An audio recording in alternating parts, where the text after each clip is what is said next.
Kita mulai dengan membaca basmalah. Bismillahirrahmanirrahim. Assalamualaikum warahmatullahi wabarakatuh.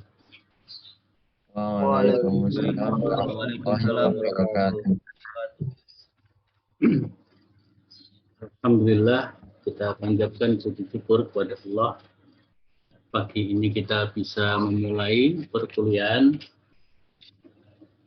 Harusnya kita sudah melakukan pertemuan yang ketiga ya.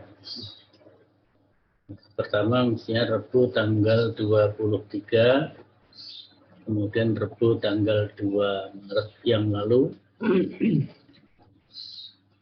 baru Rabu hari ini tanggal 9. Nah, hari ini tentu menggantikan pertemuan yang pertama. Nah, kalau memungkinkan sekaligus dengan pertemuan yang kedua. Jadi hari ini kita masuk 2 sesi dengan pemadatan waktu. Pemadatan waktu dan pemadatan materi.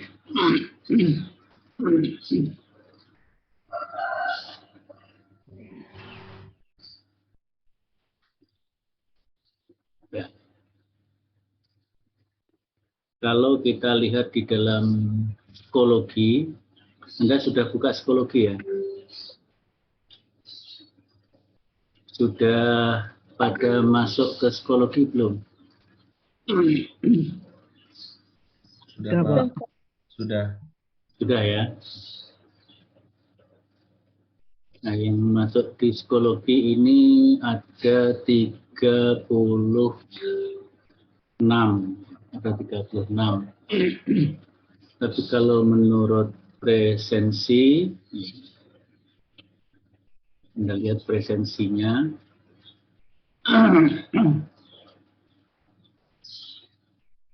Kalau menurut presensi, kelas A itu ada 40 orang. Mungkin apakah ada angkatan lama atau gimana, nggak tahu. Coba kalau saya cek, Rahmalia, hadir nggak? Hadir, Pak. Oh ya, sekaligus saya tandai hadir ya.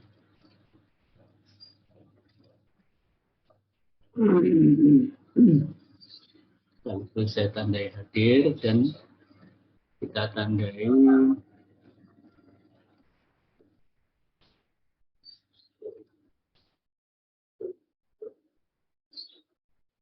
dua kali kalian. Nanti karena ini kita langsung secara ringkas 2 materi, pertemuan pertama dan kedua.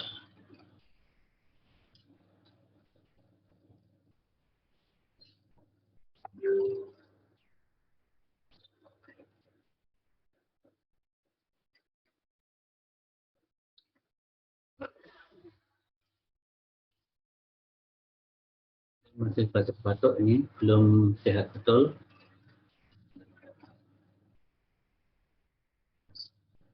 Tapi kalau nggak segera dimulai nanti terlalu jauh tertinggal. Ya, saya cek lagi. Khairul Fatah, Muhammad Khairul Fatah. Hadir? Muhammad Khairul Fatah. Ya, tidak hadir, kita lewati. Fadilah Nanggro Anggraini. Nanggro Anggraini belum hadir. Rodia Wisnu Pramudia. Raditya Wisnu Pramudia. Kita lewati. Mutiah Arifah. Hadir, Pak. Atas nama Fadilah Nangklo hadir, Pak. Fadilah hadir. Nggih, hadir, Pak. Oh ya. Mutiah. Hadir, Pak. Yang Raditya tadi? Hadir, Pak, hadir. Raditya hadir. Ya. Hisham Amrullah, Hisamuddin Amrullah. Hadir Pak, hadir. Arilana Nur Izi. Hadir Pak. Hadir. Siapa ini?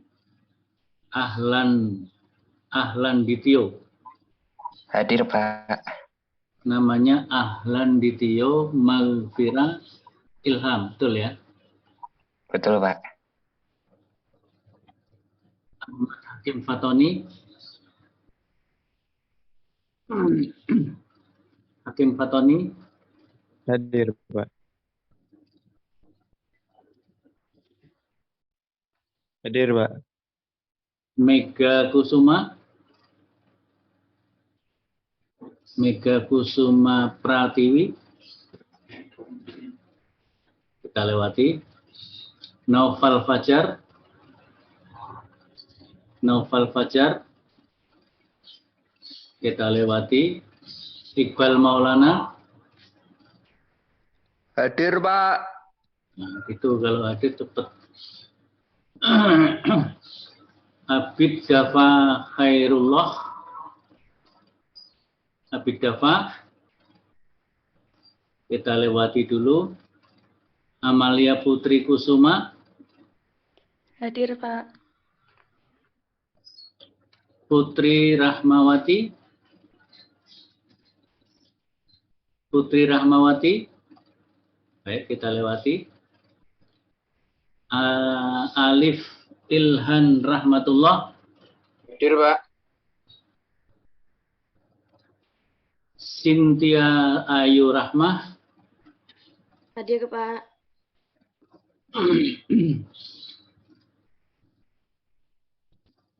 Hening Tias Pratiwi. Hening Tias Pratiwi. Ya, kita lewati. Isnaini Nur Khotimah. Hadir, Pak. Az-Zahra Suci Santoso. Hadir, Pak. Talita Khairina. Hadir, Pak. Muhammad Atib Anwar. Hadir, Pak. Lilin Nafsi Hafidhoh. Hadir, Pak. Hera Nur Anissa Chandra. Hera Nur. Kita lewati. Sanastri Dela. Hadir, Pak. Safira Widiana. Hadir, Pak. Iqbal Abdullah. Muhammad Iqbal Abdullah. Kita lewati. Ad-Dinul Jihad. Fauzan Ad-Dinul Jihad. Lewati dulu. Zulfan Bintang Bagaskara. Hadir, Pak. Fazri Neka Ramadhani. Hadir, Pak. Harisma Vina Utami. Hadir, Pak. Sufiyah Rahmawati.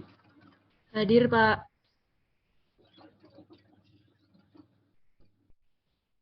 Dimas Fathur Rahman Hanafi. Hadir, Pak. Alif Surya Islamuddin. Hadir, Pak. Faruk Abad Rosidi. Hadir, Pak. Farid Mahmud. Hadir, Pak.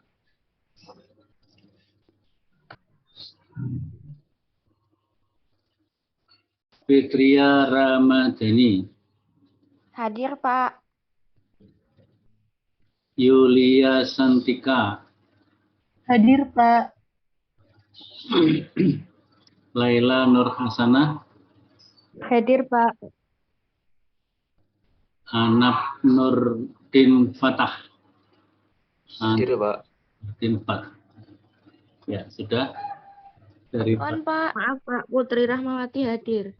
Putri Rahmawati nomor berapa? 15. Ini 15. Namanya Mega Kusuma Pratiwi. Mega hadir, Pak. Mega 21. hadir. Mega hadir. NIM 21. Putri Rahmawati nomor berapa? Oh, ini nomor NIM-nya 21. 1. Ya. Putri Rahmawati nomor 1. Ingat-ingat nomor induknya. Salman Huda Pak. 034. Nur Chandra. Nur, Iya, Pak. Nur Nisa Chandra. Siapa lagi tadi? Abid Salman Jafar. Huda Pak. Salman Huda. Nomor berapa? Baru KRS-an Pak, revisi KRS. Berarti di sini belum ada. Belum ada ya Pak. Sama Benggol Sanggani Pak. Absen apa NIM 25. NIM 25 belum ada. Ya baru KRS Pak. Ya. Kapan itu KRS-nya? Katanya hari ini Pak, tapi belum terkonfirm sama PA-nya. Oh gitu ya. Kita tambahkan dulu di sini.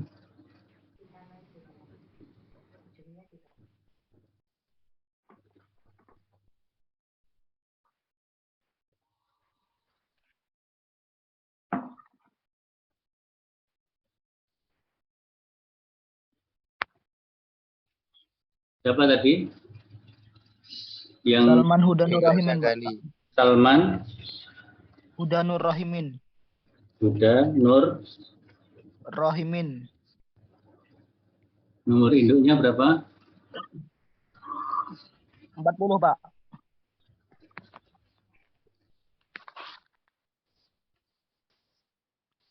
Terus siapa satu lagi? NIM Yang satunya siapa tadi? Benggol Sanggani. Siapa? Benggol Sanggani. Nomornya.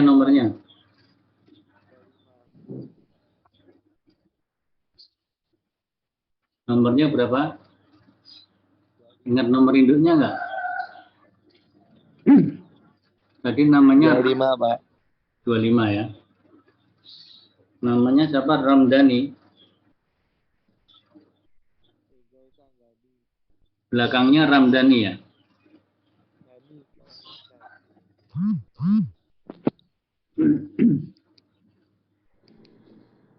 Ini kalau yang namanya Benggol ini nomor berapa?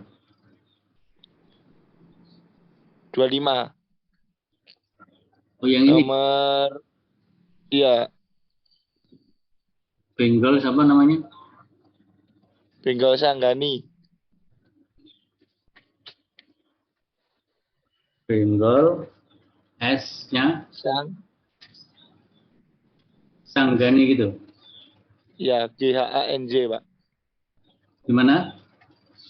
GHANJ.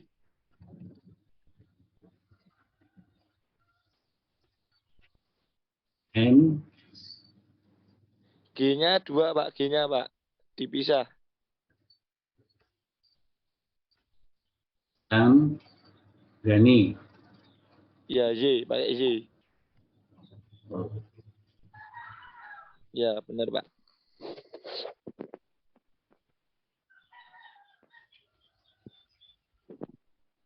Dan nanti kalau sudah divalidasi akan keluar sendiri.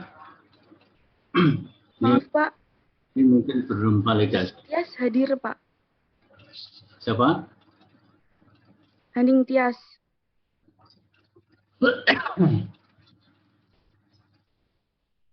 Haning Tias. Tadi nomor berapa ya?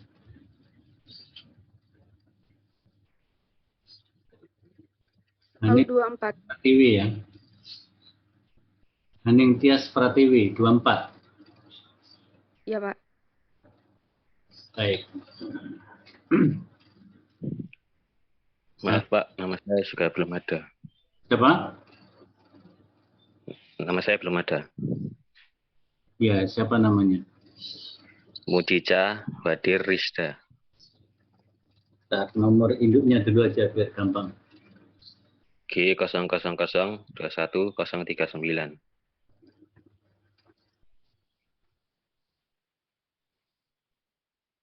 Namanya Mujica, MUJICHA. Mujica Wadir Wadir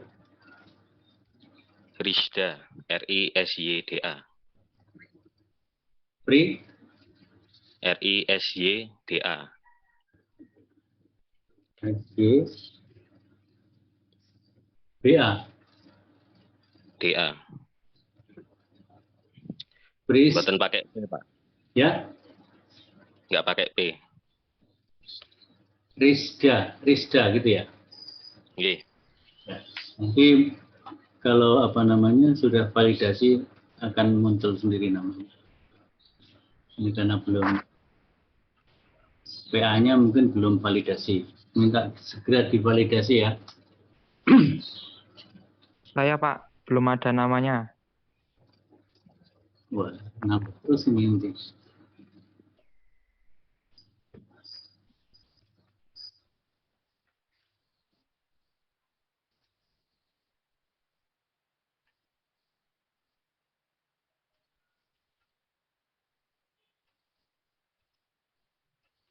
Nomor dua angka terakhir 49. namanya Muhammad Sajid. Hadid. Ya, Hadid. Khairullah.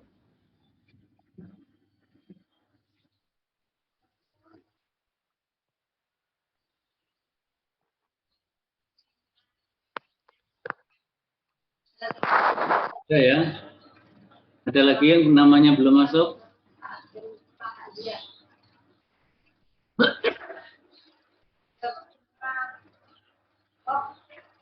Baik.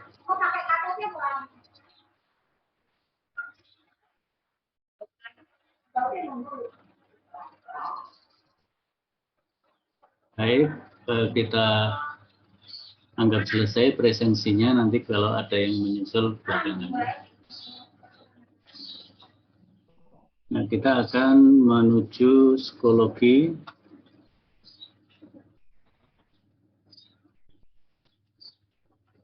Nah, di psikologi tadi baru masuk 36 orang ya. Dan ini yang dua nama saya dan Prodi.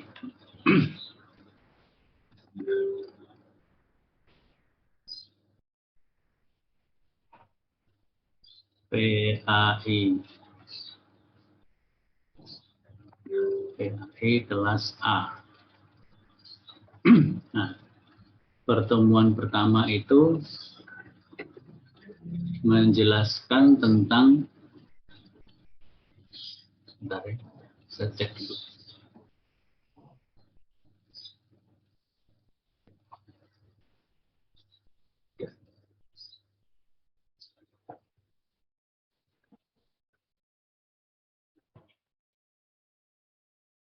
Menjelaskan tentang hakikat pendidikan kewarganegaraan. Tapi sebelumnya perlu saya sampaikan untuk mata kuliah ini ada beberapa materi pembelajaran yang bisa dibaca. Di sini disebutkan ya. Materi pembelajaran PKN semester genap 2021-2022.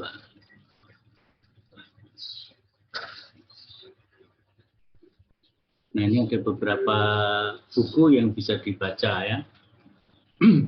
Bukunya buku PDF. Nanti silahkan di-download, boleh pokoknya di situ bahan-bahan utama ya. Bahan-bahan utama berupa buku-buku rujukan. Nah, tadi saya baru mendapatkan buku PDF dari UMS, yaitu dari Lembaga Ilmu Pengetahuan Umum, LBIPU, Lembaga Bahasa dan Ilmu Pengetahuan Umum yang mengelola perkuliahan mata kuliah umum seperti Bahasa Indonesia, Pancasila, Kewarganegaraan, dan sebagainya. Tapi bukunya masih per bab, maka nanti akan saya gabungkan dulu. Dan saya minta, karena tadi untuk cover buku dan seperti pengantar, daftar isi juga belum ada. Sehingga saya minta agar dilengkapi, nanti kalau sudah saya gabungkan jadi satu buku. Nanti ini sudah ada beberapa buku yang bisa dibaca. Banyak ini ya, yang saya ambilkan dari beberapa perguruan tinggi. Tapi isinya memang bagus, isinya bagus.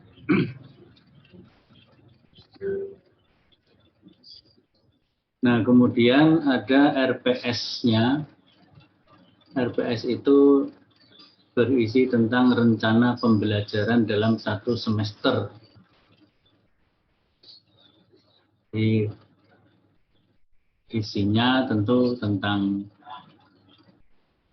ada CPMK 1, CPMK 2, CPMK 3, CPMK 4, ya 4 saja. Nah, ini ada bahan-bahannya. CPMK 1 itu adalah mahasiswa mampu menganalisis masalah kontekstual PKN, mengembangkan sikap positif, dan menampilkan perilaku yang mendukung semangat kebangsaan dan cinta tanah air. Nah, di sini ada bagian-bagian, yaitu hakikat PKN dalam pengembangan kemampuan utuh sebagai sarjana Indonesia yang profesional. Kemudian identitas nasional, integrasi nasional.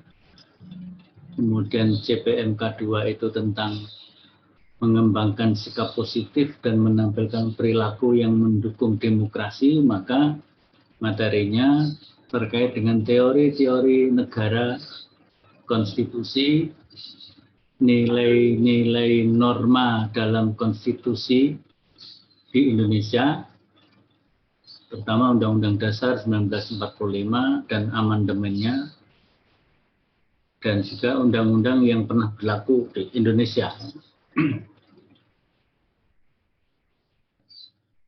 Di dalam CPMK 2 ini juga ada pembahasan mengenai teori-teori tentang kewarganegaraan dan prakteknya dalam sistem kewarganegaraan di Indonesia. Saya kira Anda dulu sudah pernah belajar ketika di SMP atau SMA. Ada teori jus soli, jus sanguinis, dan sebagainya. Kalau untuk Indonesia kira-kira seperti apa? Kemudian ada juga pembahasan mengenai harmoni kewajiban dan hak negara dan warga negara. Di sini didahulukan kewajiban baru hak. Seringkali kita mendengar dalam pembicaraan itu hak dulu baru kewajiban, itu salah. Yang benar kewajiban dulu baru haknya. Jadi seseorang harus menjalankan kewajibannya baru mendapatkan haknya. Ya, misalnya mahasiswa punya kewajiban membayar SPP maka kewajibannya dilaksanakan dulu baru dapat haknya. Kalau sudah bayar, maka dia bisa KRS-an, haknya bisa melakukan KRS sesuai dengan yang direncanakan. Misalnya dalam satu semester ini mengambil 22 SKS, berarti dia harus membayar sejumlah 22 SKS itu. Tinggal per SKS-nya berapa sesuai prodinya masing-masing. Sesuai prodinya masing-masing. Jadi kewajiban kemudian hak. Dosen juga begitu, tidak digaji dulu baru ngajar. Ngajar, menjalankan tugasnya, kewajibannya. Setelah kewajibannya dijalankan, baru dia dapat haknya, yaitu mendapatkan honor atau gaji.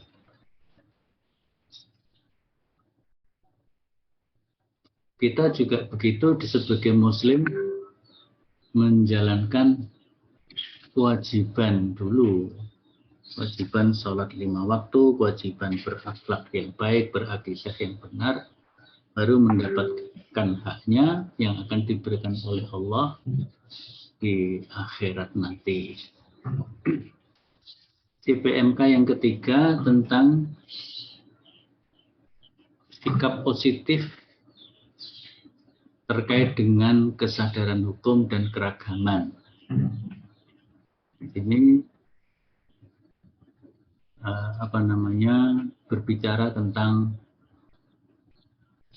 hakikat dan instrumentasi praksis demokrasi di Indonesia. Jadi konsep demokrasi di Indonesia apakah sama dengan demokrasi di negara-negara lain? Pada dasarnya sebenarnya kalau menurut konstitusi, menurut falsafah negara Pancasila, demokrasinya berbeda mestinya begitu. Di sekarang ini di era reformasi ini dengan diamandemennya Undang-Undang Dasar 1945 banyak hal praktek demokrasi yang justru tidak sejalan dengan nilai-nilai dasar falsafah Pancasila.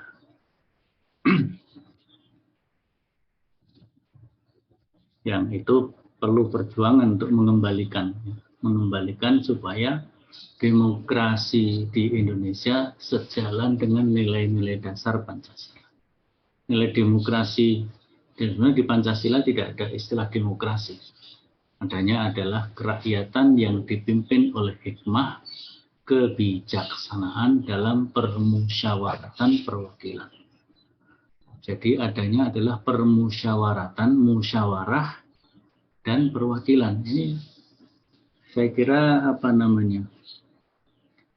penyusun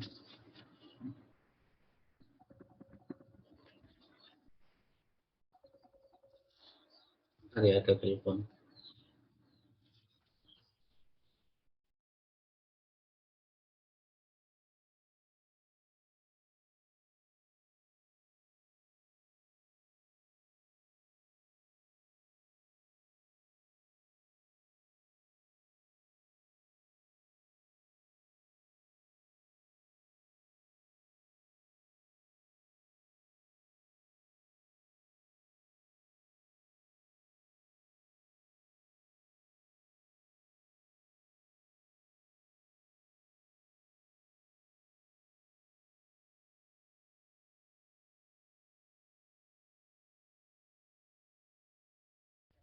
Ya, baik, kita lanjutkan. Jadi di dalam istilah di Pancasila itu tidak ada kata demokrasi.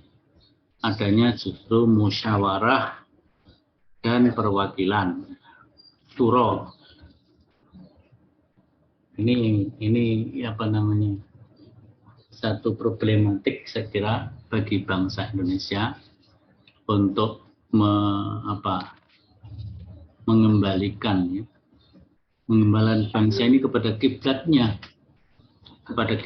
kepada khitohnya. Khitohnya Demokrasi itu melalui jalan syura dan perwakilan, musyawarah dan perwakilan. Sementara sekarang ini semuanya dipilih secara langsung dengan biaya. Nah, dengan langsung berarti biaya tinggi. Ini demokrasinya sebenarnya sudah mengarah kepada demokrasi liberal seperti yang diterapkan di negara-negara barat. Dan itu sudah banyak dikemukakan oleh para ahli ketatanegaraan. Jadi sebenarnya pendiri negara ini termasuk perumus Pancasila itu memiliki pandangan yang jauh ke depan bahwa demokrasi ala Indonesia itu mestinya ya demokrasi yang berbasis kepada permusyawaratan perwakilan, dan itu memang yang menjadi sistem di dalam Islam. Sistem dalam Islam. Ini. Tapi ya begitu keadaan kita sekarang ini. Demokrasi sudah sedemikian jauh menjadi demokrasi yang liberal seperti di negara-negara barat. Kemudian ada pembahasan tentang konstitusi. Jadi negara kita menggunakan beberapa pergantian undang-undang. Ya. Dulu pernah ada undang-undang RIS ketika Indonesia menjadi negara Republik Indonesia Serikat. Kemudian undang-undang sementara UUDS 50 dan seterusnya. Ketika mau bikin undang-undang baru tidak berhasil, kemudian dekret Presiden 5 Juli 59 kembali ke Undang-Undang Dasar 45. Itu perkembangan konstitusi, nanti juga akan kita bahas ya. Kemudian tentang hak asasi manusia. Nah, tentu di sini sebagai Muslim Anda perlu memiliki pandangan-pandangan bagaimana hak asasi manusia dalam pandangan Islam. Nah, itu CPMK ketiga. CPMK yang keempat, ini CPMK yang terakhir, yaitu mengharmonikan nilai-nilai agama, budaya, kebangsaan, budaya dan kebangsaan sebagai landasan moral etika warga bangsa untuk ketahanan nasional. Nah, nilai agama menjadi penting di sini.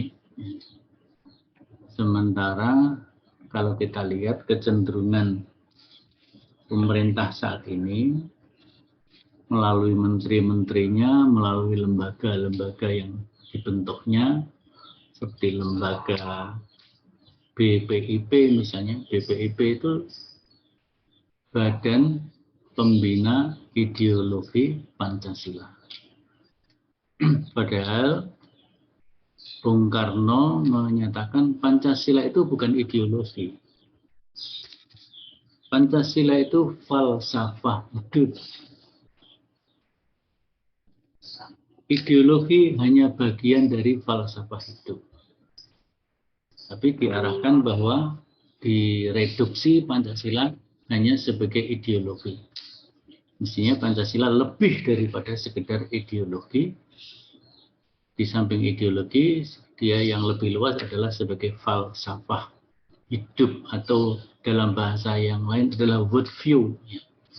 Jadi Pancasila itu adalah worldview bangsa Indonesia. Bukan sekedar ideologi. Karena kalau ideologi nanti bisa berbenturan dengan ideologi sekuler, ideologi komunis, ideologi yang lain-lain gitu ya. Nah, maka Pancasila itu mengatasi ideologi. Dan Pancasila isinya adalah mengharmonikan nilai-nilai agama, budaya, dan kebangsaan. Di Pancasila dengan agama itu satu kesatuan. Ada pernyataan dulu dari Kepala BPIP, musuh besar Pancasila adalah agama. Itu pernyataan yang sangat ngawur dan itu pernyataan yang mengandung pemikiran komunis. Pemikiran komunis. Maka kemarin ada pernyataan dari seorang dosen peneliti Universitas Indonesia yang menyatakan bahwa Indonesia saat ini benar-benar sedang disusupi oleh pemikiran ideologi komunis gaya baru. Bahkan lembaga yang disebut dengan BPIP itu menurut beliau mirip dengan lembaga tertentu di negara komunis. Jadi BPIP namanya saja Badan Pembina Ideologi Pancasila. Tapi justru yang berlaku di dalamnya mengobrak-abrik ideologi Pancasila. Ya, kemudian ada kekuatan yang bisa mengembalikan negara ini kepada kiblatnya yang benar. Kemudian tentang ketahanan nasional, wawasan nasional dan ketahanan nasional. Wawasan Nusantara kemudian diikuti dengan ketahanan nasional. Kalau wawasan Nusantara itu lebih kepada geopolitik. Kemudian kalau ketahanan nasional itu lebih kepada geostrategi. Nah, nanti ada apa yang disebut dengan Asta Gatra. Asta itu berapa? 7 ya. 7 Gatra. Nanti ada Gatra ideologi, ada Gatra sumber daya alam, dan seterusnya. Bagian yang terakhir yaitu perbincangan tentang korupsi. Anti korupsi. Kita fokuskan pembahasan ini perspektif Islam, terutama menurut pandangan Muhammadiyah. Muhammadiyah sendiri sudah mengeluarkan sebuah buku yang menjadi panduan bagi warga Muhammadiyah khususnya, termasuk dalam pengelolaan kelembagaan di Muhammadiyah, amal usaha seperti universitas dan sebagainya. Ada satu namanya fikih anti korupsi. Fikih anti korupsi. Di samping tentunya konsep-konsep dan gerakan-gerakan anti korupsi yang dikembangkan oleh negara dengan dinamikanya. Negara sejak era reformasi kan membentuk namanya KPK, Komisi Pemberantasan Anti Korupsi. Awal-awal pembentukan KPK memiliki peran yang sangat bagus karena pimpinannya adalah pimpinan yang memiliki integritas yang baik, tidak dipengaruhi oleh kekuatan politik tertentu. Ya, kalaupun dipengaruhi mungkin dalam kategori pengaruh yang baik. Tapi akhir-akhir ini kan KPK agak mandul ya kerjanya. Karena intervensi politik sangat kuat. Sehingga KPK kurang bisa menjalankan fungsinya dengan baik. Nah, di Muhammadiyah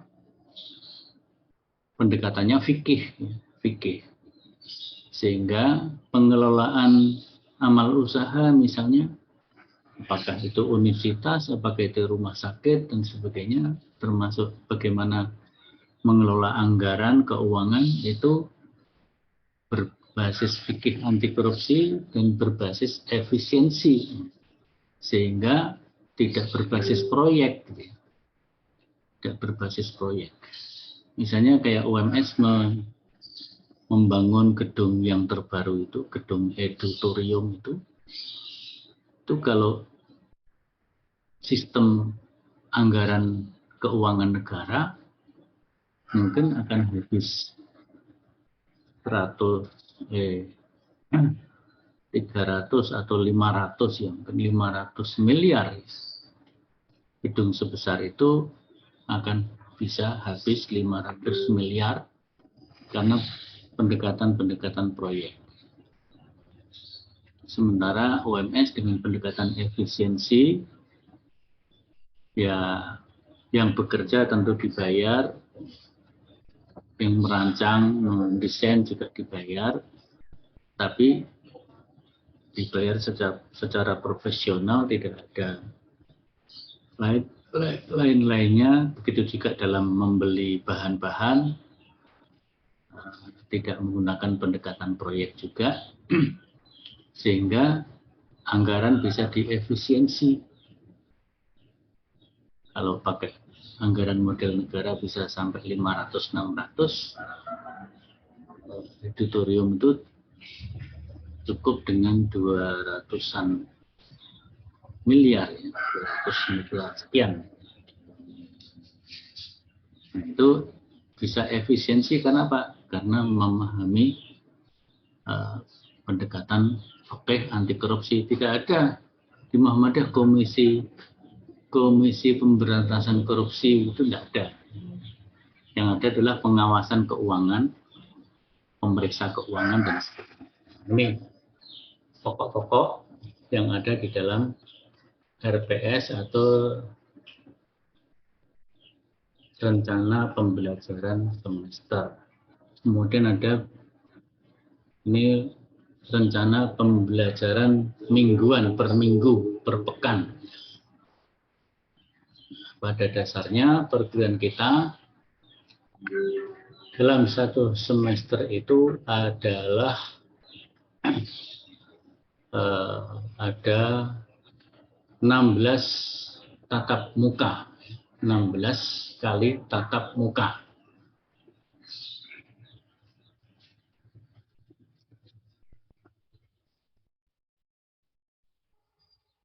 Dari 16 kali tatap muka itu, tatap muka yang bersifat pembelajaran itu 14 tatap muka. Kemudian 2 tatap muka yang lain adalah UTS, ujian tengah semester, dan UAS, ujian akhir semester. Kita masih menggunakan istilah UTS dan UAS. Sebenarnya sekarang istilahnya adalah uji kompetensi. Ya, salah satu fungsi UTS dan UAS adalah uji kompetensi, tentunya begitu. Nah, menurut edaran Pak Rektor yang terakhir, bahwa sebenarnya kan rencananya perkuliahan semester ini akan dimulai dengan perkuliahan tatap muka secara offline. Kemarin sudah diumumkan sedemikian rupa tahun 2022 atau semester genap 21-22 ini akan dimulai dengan perkuliahan secara tatap muka. Tapi ternyata sebelum itu dilaksanakan terjadi lonjakan kasus COVID, sehingga di-tweet ya. Kalau aturannya, rancangannya itu 75% tatap muka, 25% daring atau online. Dan polanya yang akan dikembangkan, kalau dihitung 75 sama 25 itu dari 14 pertemuan, katakanlah 10 dan 4. 10 itu offline, 4 itu online. Sehingga dirancang sebelum UTS ada 5 pertemuan offline dengan prokes dan 2 pertemuan daring online.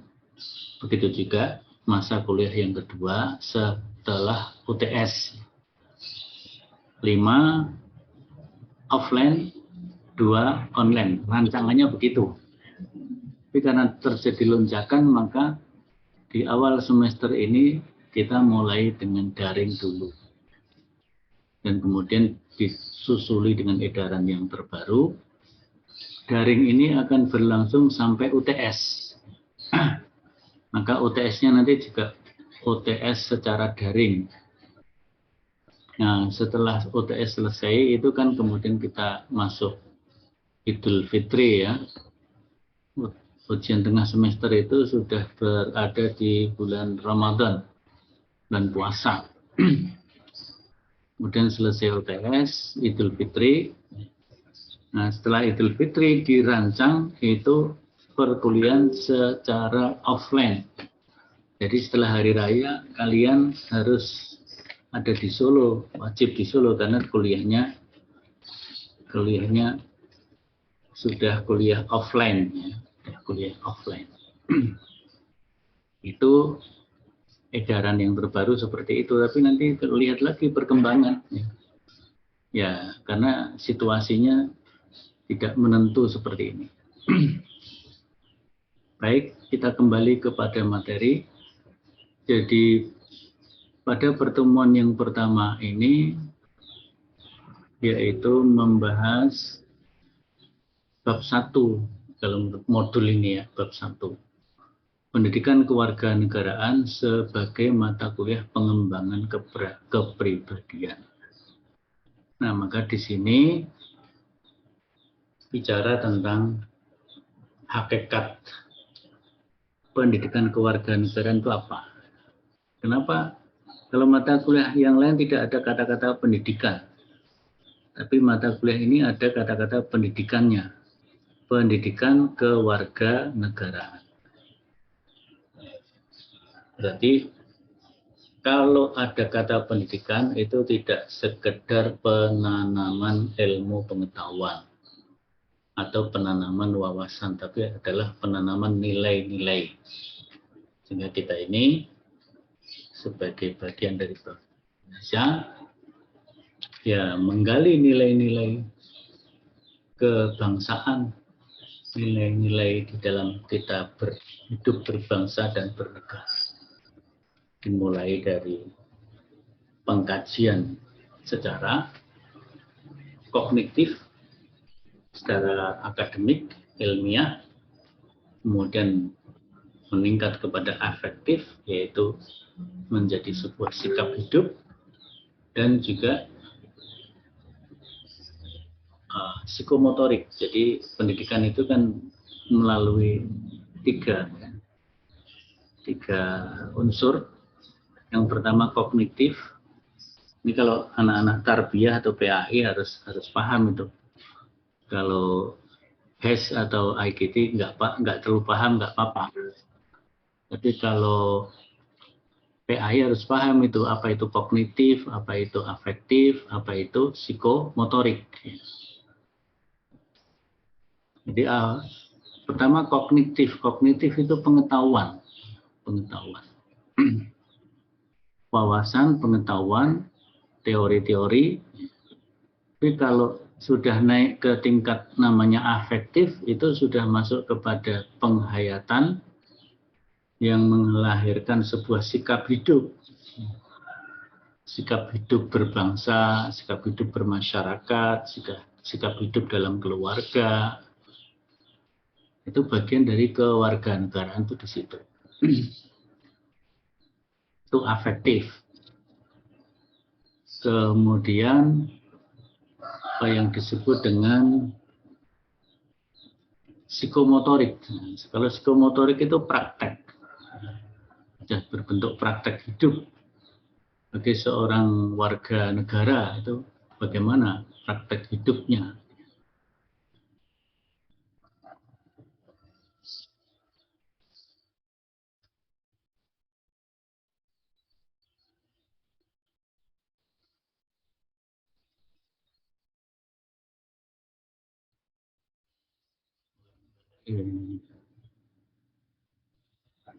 Bahkan yang di tempat lain dulu. Nanti kita pindahkan juga di situ.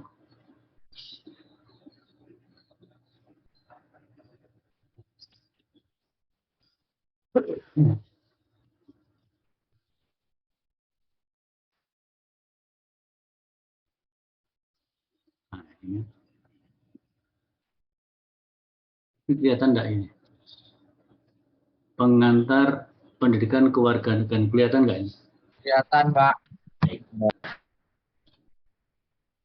Jadi ini jumlah tatap muka, 16 tatap muka, yang 2 adalah UTS dan UAS, jadi seluruhnya 14. 14 tambah 2, 16.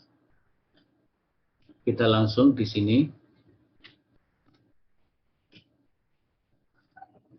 Jadi kewarganegaraan dalam konteks pendidikan nasional itu merupakan bagian dari amanat Undang-Undang RI nomor 20 tahun 2003. Ada yang tahu apa ini? Undang-Undang Sistem Pendidikan Nasional. Yaitu di pasal 3. Pendidikan nasional berfungsi mengembangkan kemampuan membentuk watak serta peradaban bangsa yang bermartabat dalam rangka mencerdaskan kehidupan bangsa. Kemudian ada tujuannya pendidikan nasional, pasal 3 juga, untuk berkembangnya potensi peserta didik agar menjadi manusia yang beriman dan bertakwa. Nah, ini berarti kan yang menyusun undang-undang ini memiliki kepekaan, memiliki kemauan agar bangsa ini bangsa yang beriman dan bertakwa. Ya, itu bisa kita pahami. Tahun 2003 saya waktu itu mengalami mendukung disusunnya sistem pendidikan nasional ini. Menteri Pendidikannya Pak Malik Fajar, mantan Rektor UMS dan UMM. Maka UMS memberikan dukungan penuh kepada Pak Malik selaku Menteri Pendidikan untuk mewujudkan undang-undang sistem pendidikan nasional ini. Nah, salah satunya ini yang penting ini. Menjadi manusia yang beriman dan bertakwa kepada Tuhan Yang Maha Esa. Kalau sebagai seorang Muslim tentu ya beriman bertakwa sesuai dengan petunjuk Quran Sunnah. Jadi beriman bertakwa, sehat, berilmu, cakap, kreatif, mandiri, dan menjadi warga negara yang demokratis dan bertanggung jawab. Ini tentu sebuah nilai yang sangat unggul kalau bisa diterapkan. Nah, sekarang dalam sistem pendidikan itu disebutkan bahwa PKN atau pendidikan kewarganegaraan termasuk di dalamnya adalah Pancasila. Sekarang sudah dipisah, Pancasila sendiri, kewarganegaraan sendiri, menjadi kurikulum wajib dalam pendidikan Dikdasmen, pendidikan dasar dan menengah, yaitu kurikulum wajib itu yang harus ada di semua jenjang pendidikan. Pertama agama, yang kedua kewarganegaraan termasuk Pancasila di dalamnya. Dan yang ketiga adalah bahasa dalam hal ini terutama bahasa Indonesia. Ini ayat 1 untuk Dikdasmen. Ayat 2-nya untuk dikti, pendidikan tinggi. Kurikulum pendidikan tinggi wajib memuat sama. Agama, kewarganegaraan, dan bahasa. Nah, kemudian pendidikan kewarganegaraan dalam konteks nasional, pendidikan nasional, ya, ini berbunyi seperti ini. Pendidikan kewarganegaraan dimaksudkan untuk membentuk peserta didik menjadi manusia yang memiliki rasa kebangsaan dan cinta tanah air. Jadi sebenarnya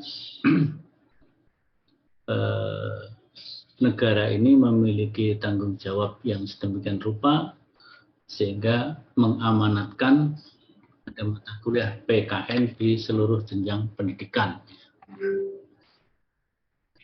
baik Dikdasmen maupun Dikti. Nah, ini tadi yang kognitif, afektif, psikomotorik.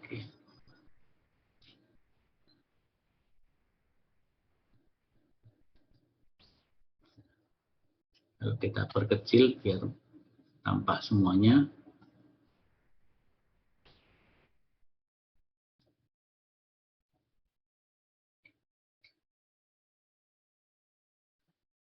Jadi kognitif itu wawasan pengetahuan, ya. Afektif sikap dan tanggung jawab. Psikomotorik keterampilan praktek. Ya. Ini ada irisan-irisannya. Kognitif diiriskan dengan afektif adalah percaya diri sebagai bangsa. Seorang yang memiliki ilmu dan wawasan kebangsaan yang baik, yang kemudian diwujudkan dalam bentuk sikap dan tanggung jawab, maka dia memiliki percaya diri sebagai bangsa. Marwah. Bangsa itu ya seperti marwah. Ya. Kemudian kalau kognitif diiriskan dengan psikomotorik, wawasan dengan keterampilan, melahirkan partisipasi. Melahirkan partisipasi. Afektif dengan psikomotorik, melahirkan apa yang disebut komitmen bela negara. Kalau irisan keseluruhannya, kognitif, afektif, psikomotorik, melahirkan ini, yang tengah ini. Warga negara yang cerdas dan baik. Cerdas sekaligus baik. Maka cerdas itu bagian dari skill. Kalau baik ini adalah bagian dari integritas moralitasnya. Maka PKN itu harus dipahami secara holistik. Holistik itu komprehensif dan integral. Kalau dalam bahasa Al-Quran itu kafah. Udkhulu fis silmi kafah. Nah, inilah kira-kira visi dan sebagainya, nanti silahkan untuk dibaca sendiri. Kalau ini nanti belum masuk, nanti saya masukkan ke apa namanya, psikologi untuk yang kelas A PAI dan juga kelas yang lainnya dari PAI. Ini istilah-istilahnya dulu ada civic, ada macam-macam, pokoknya isinya sama itu. Pendidikan kewarganegaraan termasuk di dalamnya adalah pendidikan Pancasila.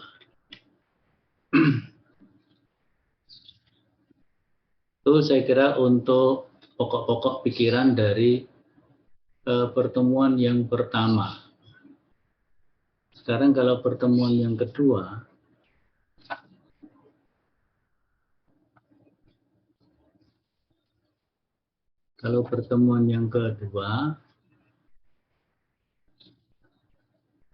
itu bicara tentang identitas nasional. Identitas nasional.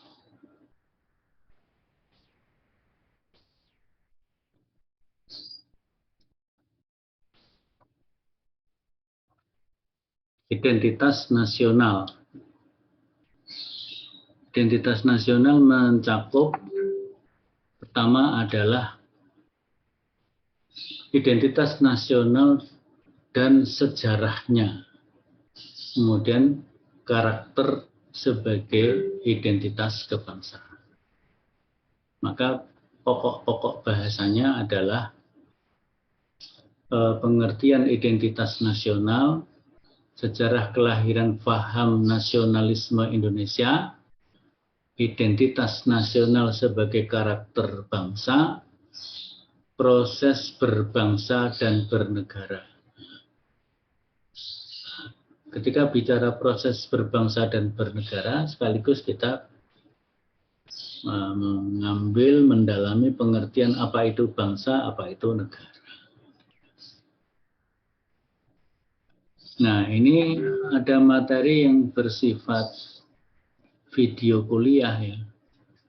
Kalau kita lihat, apakah identitas itu kan jati diri. Nah, ini jati diri bangsa. Sebagai seorang Muslim, silahkan diputar Indonesia itu adalah bagian dari identitas fungsional. Ini suaranya masuk apa enggak tahu saya. Kalau kaum muslimin misalnya ini dari segi identitas penampilannya ya, itu artinya identitas nasional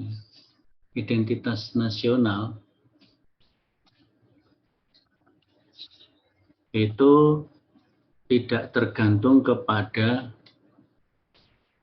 apa yang dimiliki oleh bangsa kita sekarang ini.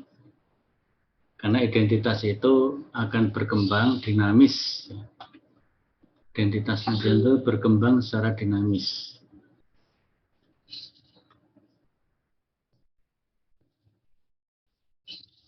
Ini kelihatan nggak ini? Identitas nasional Indonesia, kelihatan nggak? Kelihatan. Kelihatan, Pak. Karena kan saya kan nggak bisa melihat apakah sudah tampil atau belum, saya tanyakan. Terlihat, Pak. Deskripsi singkatnya ini ya, semuanya nggak usah saya baca, tapi nanti bisa didalami. Mahasiswa dapat mengetahui, menjelaskan identitas nasional. Mahasiswa memahami parameter identitas nasional, memahami unsur-unsur identitas nasional.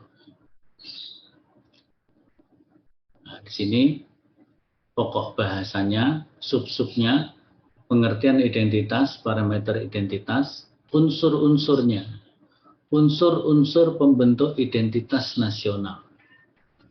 Ada unsur sejarah. Berarti kalau unsur sejarah itu bisa dimulai dari sejak sebelum berdirinya negara Indonesia. Artinya ketika Indonesia sebagai bangsa belum menjadi negara, belum merdeka, masih kerajaan-kerajaan kecil yang tersebar di seluruh Nusantara dan belum bernama Indonesia, itu sudah mulai memiliki ciri-ciri bangsa Indonesia.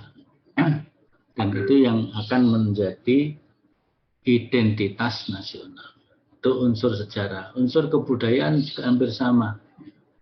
Kemudian budaya yang unggul, suku bangsa, agama, bahasa. Nah, agama ini menjadi penting juga ya. Agama menjadi penting. Nanti terkait dengan agama bagaimana? Nah, jadi identitas itu kalau didalami, identitas, identity berarti ciri-ciri, tanda-tanda atau jati diri. Nasional menunjukkan sifat khas kelompok yang memiliki ciri-ciri kesamaan, baik fisik, seperti budaya, agama, bahasa, maupun non-fisik seperti cita-cita dan tujuan. Jadi identitas merupakan identitas suatu kelompok masyarakat yang memiliki ciri melahirkan tindakan secara kolektif yang diberi sebutan nasional. Nasional cakupannya Indonesia. Ini Pak Kunto Wibisono dulu pernah jadi rektor di UNS. Dia menyebutkan bahwa identitas nasional adalah manifestasi nilai budaya yang tumbuh dan berkembang dalam aspek kehidupan suatu bangsa, nation, dengan ciri-ciri khas, dan dengan yang khas tadi suatu bangsa berbeda dengan bangsa lain. Tentu ada perbedaan, ada juga kesamaan. Seperti kalau kita ini dengan Malaysia, dengan Singapura, dengan Brunei, dengan mana lagi Thailand Selatan, ya. Itu ada sisi-sisi kesamaannya, samaan fisiknya, ya. Samaan dalam berpakaian hampir sama, meskipun ada perbedaan-perbedaannya. Apalagi nanti kalau dikaitkan dengan agama, rumpun Malaysia, Indonesia, Singapura, Brunei, Thailand Selatan, itu adalah rumpun bangsa Muslim Asia Tenggara.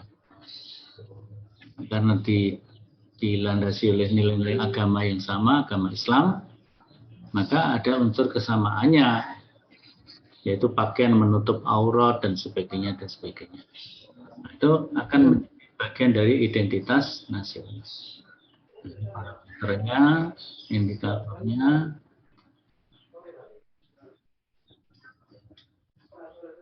ada geografisnya, keadaan geografis bukan juga.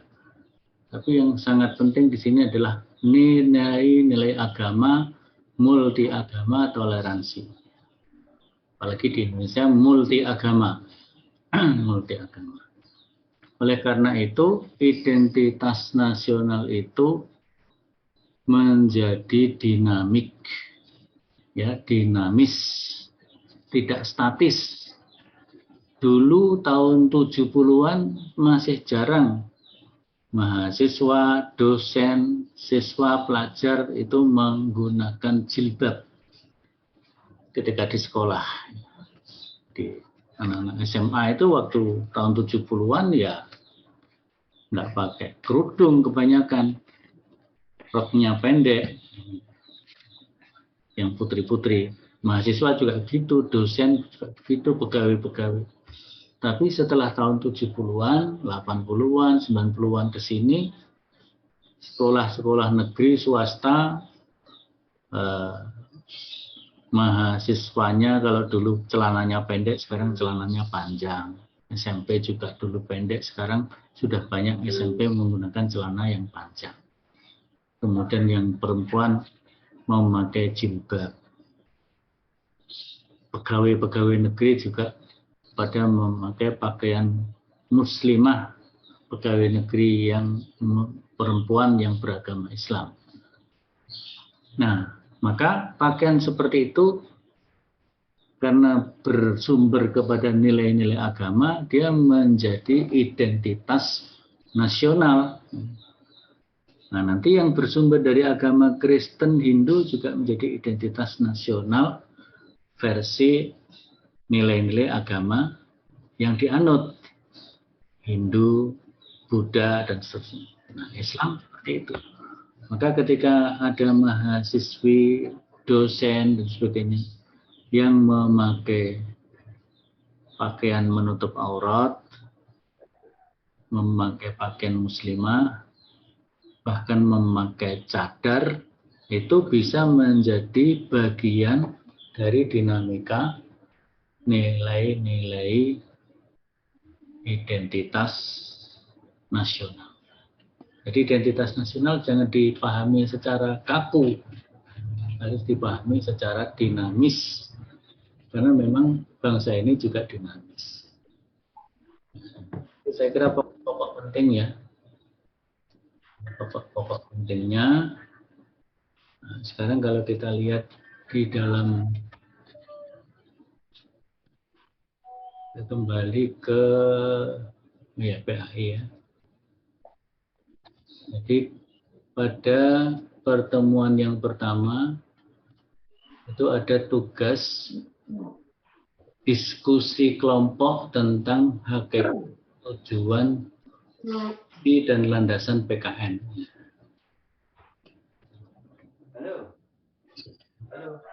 Jadi di sini silahkan diskusikan buku-buku dan juga tulisan-tulisan yang lain, mendiskusikan anggota minimal 3, maksimal 5 orang. Anda diskusi, hasil diskusinya cukup diketik dalam 1 halaman saja.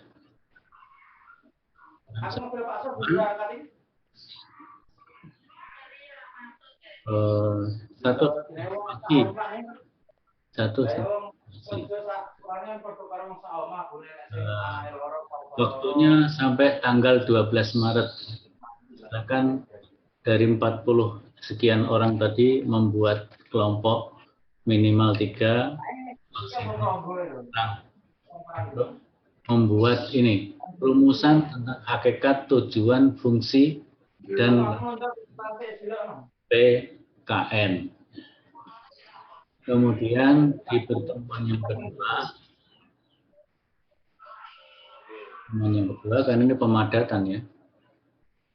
Pertemuan yang kedua, ini juga kalau ini individual, ya. Unjuk pokok pikiran. Unjuk pokok pikiran, bukan unjuk rasa, tapi unjuk pokok pikiran tentang dinamika identitas nasional dan peran nilai-nilai agama dan budaya. Kalau ini, ini masih belum dirubah. Tapi ini ya kita edit saja, kita rubah.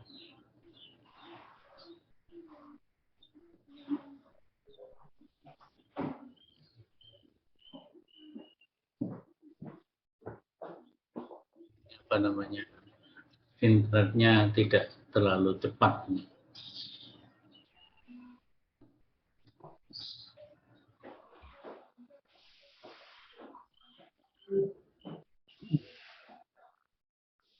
Kita edit dulu. Due date-nya sekarang tanggal 9 sampai tanggal, ya bisa ditambah sampai tanggal 14 Maret.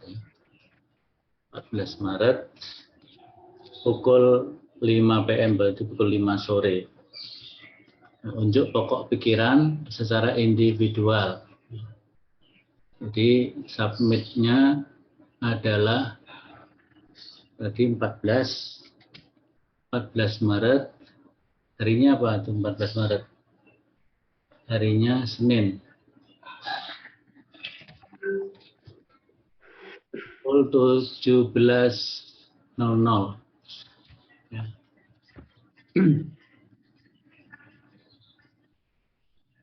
Jadi pokok pikirannya adalah ini. Identitas nasional harus bersifat dinamis. Identitas tertentu juga harus merujuk kepada ideologi Pancasila, konstitusi, Undang-Undang Dasar Negara Republik Indonesia 1945 UUD 45. Nah, sekarang sebagai seorang Muslim,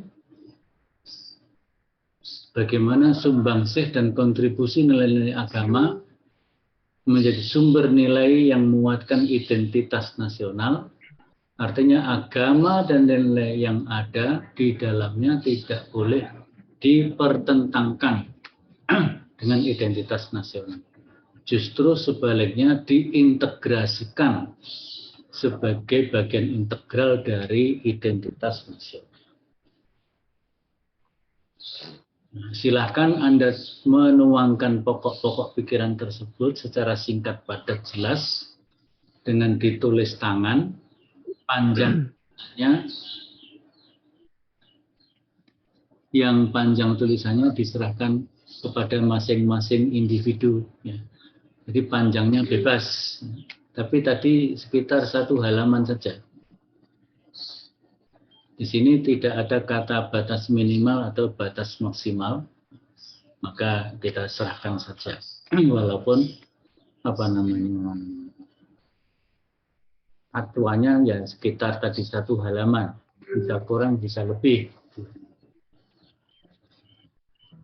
Jadi ini konsiderannya dulu kebetulan ada isu nasional yang viral ya, yaitu SKB 3 Menteri yang itu membahas tentang seragam dan sebagainya waktu itu.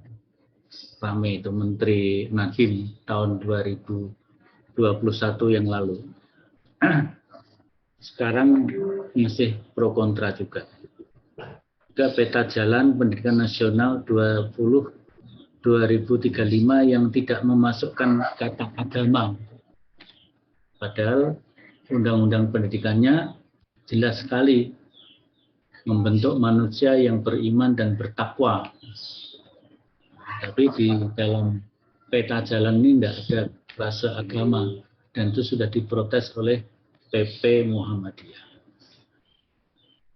Jadi ini tadi hampir sama dengan yang tadi saya sampaikan. Silakan Anda menuangkan pokok-pokok pikiran tersebut secara singkat, padat, jelas. Ditulis tangan, yang panjang tulisannya diserahkan kepada masing-masing individu mahasiswa. Tidak ada batas minimal, tidak ada batas maksimal, bebas. Nah, tapi namanya singkat padat, ya, singkat padat. Kalau bisa 1 halaman, ya silahkan. 1,5 halaman, silahkan. 2 halaman, silahkan. Setengah halaman saja juga silahkan. Tapi jelas ini tidak ada batas minimal dan tidak ada batas maksimal, bebas. Ya, saya kira itu pokok-pokok pikiran pada hari ini kita secara singkat padat mengkaji 2 pokok bahasan, yaitu bahasan pertemuan pertama yang mestinya dilaksanakan pada tanggal 23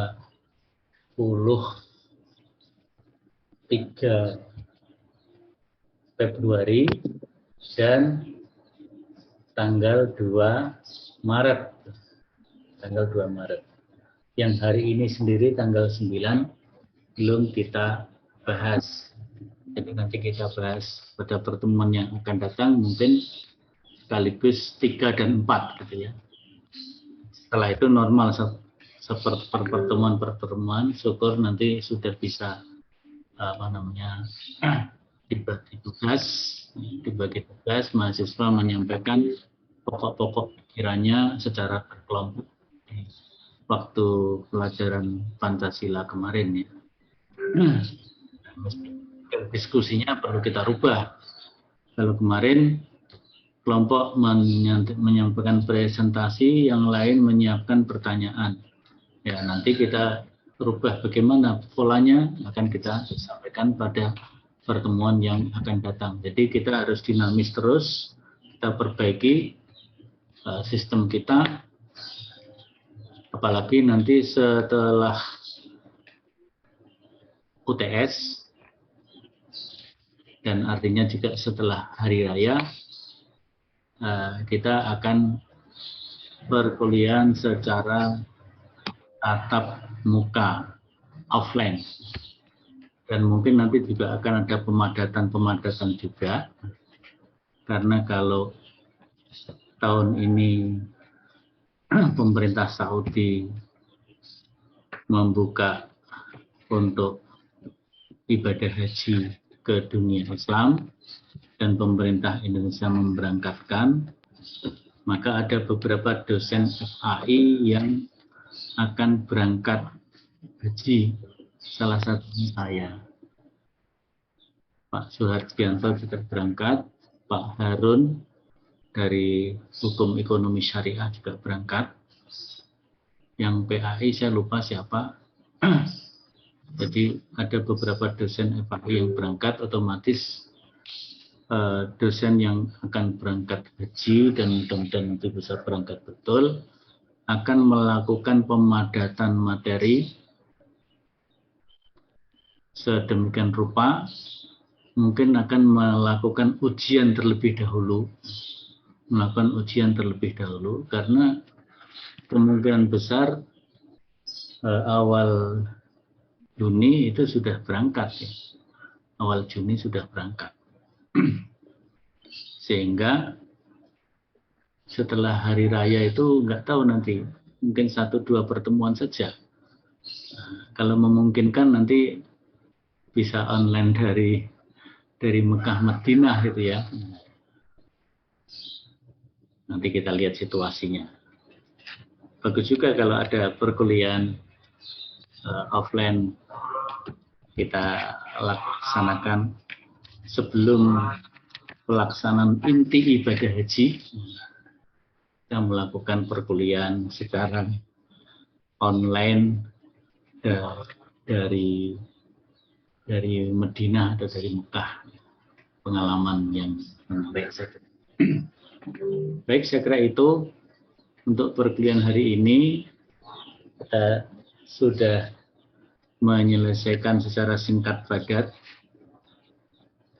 Yang pertama adalah hakikat, visi, misi, tujuan, dan landasan PKN. Itu merupakan diskusi kelompok yang dituangkan hasilnya dalam pokok-pokok pikiran, cukup 1 halaman dengan 1,5 spasi. Silakan masukkan anggota kelompoknya, nama-namanya. Jadi yang mengirim cukup 1 kelompok, 1 kiriman saja, tapi nama kelompoknya disebutkan semuanya, dan itu kalau itu diketik ya, diketik. Sedangkan yang kedua, unjuk pokok pikiran tadi secara individual dengan ditulis tangan. Tulis tangan. Jadi saya melihat tulisan asli tangan saudara masing-masing. Dengan panjang dan pendeknya bebas, tidak ada batas minimal, tidak ada batas maksimal. Saya kira begitu, kita cukupkan. Tadi kita mulai jam 6, sekitar jam 6.40-an. Sekarang sudah jam 8:05. Saya kira kita cukup. Ya. Supaya tidak terlalu lama kita menggunakan jaringan online. Baik, apakah ada pertanyaan? Afwan, Pak, yang belum diabsen bagaimana? Yang gimana? Yang belum absen? Siapa yang belum absen? Saya belum, Pak. Siapa? Abid. Namanya sudah ada di dalam absen belum? Sudah, Pak, sudah. Nomor berapa? 19, Pak. Nomor 19, Abid Dafa. Baik. Iya. Abid Dafa. Siapa lagi yang belum terabsen? Siapa? Saya Iya, siapa namanya? atas nama Muhammad Khairul Fatah. Muhammad Khairul Fatah. Nomor berapa? NIM NIM 0021 002. 0021 002. Oh ya. Iya. Baik. Kalau Naufal Fajar masuk nggak? Naufal Fajar tidak. Iqmal Abdullah ada nggak? Fauzan Adinul Jihad berarti nggak ada ya. Baik. Karena sudah cukup, mari kita tutup dengan hamdalah dan kafaratul majlis. Alhamdulillahirrahmanirrahim.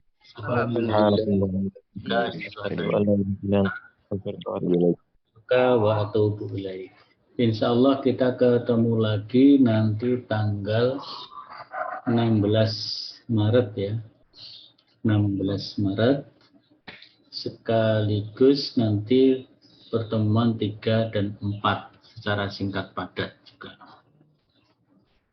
Kita akhiri. Assalamualaikum warahmatullahi wabarakatuh. Waalaikumsalam. Waalaikumsalam wabarakatuh. Waalaikumsalam. Jazakallah Pak Samsul. Ya. Sama kita tutup ya Zoom-nya.